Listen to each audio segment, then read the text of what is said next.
Assalamualaikum warahmatullahi wabarakatuh. Perkenalkan, nama saya Bagi Sidiki Arasya. Di sini saya akan menjelaskan tentang penerapan APO02 dan APO03 dalam perencanaan dan strategi teknologi informasi berdasarkan COVID tahun 2019. Yang mana di era digital yang terus berkembang, tata kelola dan manajemen teknologi informasi atau yang biasa kita sebut dengan TI menjadi elemen krusial bagi kesuksesan organisasi. Ini menggali lebih dalam dua tujuan utama dalam COVID 2019, yaitu yang pertama APO dengan judul Manage Strategi dan APO03 dengan judul Manage Enterprise Architecture. APO02 ini memastikan bahwasannya strategi teknologi informasi selaras dengan strategi bisnis, sedangkan APO03 berfokus pada pengembangan dan pemeliharaan arsitektur enterprise yang terintegrasi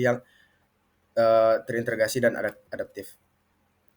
APO02 mengelola strategi teknologi informasi yang selaras dengan bisnis, mana eh, ini berfokus pada bagaimana organisasi mengembangkan dan mengelola strategi teknologi informasi agar selaras dengan tujuan bisnis utama. Peran teknologi informasi telah bergeser dari sekedar pendukung operasional menjadi elemen strategis yang dapat mendorong pertumbuhan dan inovasi bisnis. Tujuan dari APO02 ini yang pertama adalah memastikan strategi teknologi informasi mendukung strategi bisnis organisasi. Yang kedua, mengoptimalkan alokasi sumber daya teknologi informasi untuk hasil yang maksimal. Yang ketiga, mengidentifikasikan peluang teknologi baru yang dapat memberikan nilai tambah bagi organisasi. Yang keempat, menyusun kebijakan dan kerangka kerja strategis untuk pengelolaan TI. Yang kelima, meningkatkan efektivitas pengambilan keputusan terkait teknologi informasi. Selanjutnya, proses-proses utama apa saja yang ada dalam APO02, yaitu yang pertama mengidentifikasikan tren teknologi dan peluang bisnis, yang mana pada proses ini organisasi perlu memahami tren industri dan perkembangan teknologi yang terkini agar yang dapat mempengaruhi model bisnis mereka. Evaluasi ini dilakukan terhadap berbagai peluang digital seperti cloud computing, kecerdasan buatan atau AI, blockchain, dan Internet of Things. Yang kedua, setelah tren dan peluang diidentifikasi, langkah berikutnya adalah untuk menyusun strategi teknologi informasi yang mendukung visi misi organisasi. Proses yang ketiga adalah menetapkan portofolio inisiatif TI. Semua proyek TI yang dilakukan dalam periode tertentu dikategorikan dan diprioritaskan mengalokasikan sumber daya seperti dana, SDM, infrastruktur sesuai dengan kebutuhan dan urgensi setiap proyek.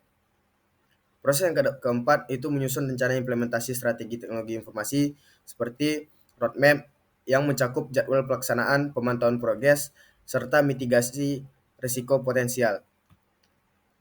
Nah, selanjutnya APO03 itu mengelola arsitektur enterprise yang terintegrasi, yang mana APO03 ini berkaitan dengan pengelolaan enterprise arsitektur atau EA, yaitu sebuah pendekatan sistematis yang digunakan untuk menyusun dan mengelola struktur organisasi, proses bisnis, informasi, aplikasi, dan teknologi agar semuanya bekerja secara terpadu dan efisien.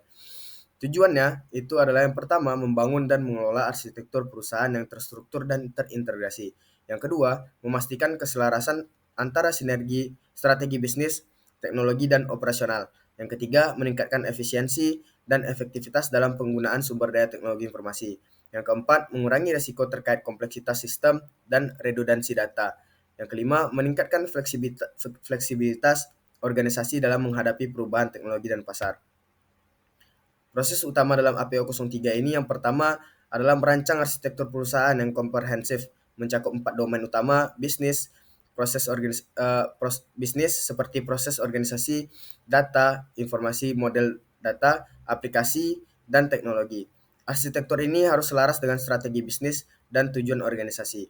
Yang kedua, menyusun standar dan kebijakan, di mana pada proses ini kita menyusun standar dan kebijakan teknologi informasi yang jelas dan terukur untuk memastikan konsistensi dalam implementasi teknologi informasi. Proses yang ketiga adalah mengelola interoperabilitas dan integrasi sistem, yang mana pada proses ini kita mengelola interoperabilitas dan integrasi sistem yang kompleks agar berjalan secara optimal.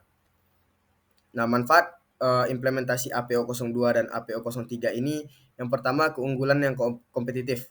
Strategi yang selaras dengan bisnis dapat memberikan keunggulan kompetitif yang berkelanjutan dengan memanfaatkan teknologi untuk inovasi dan efisiensi.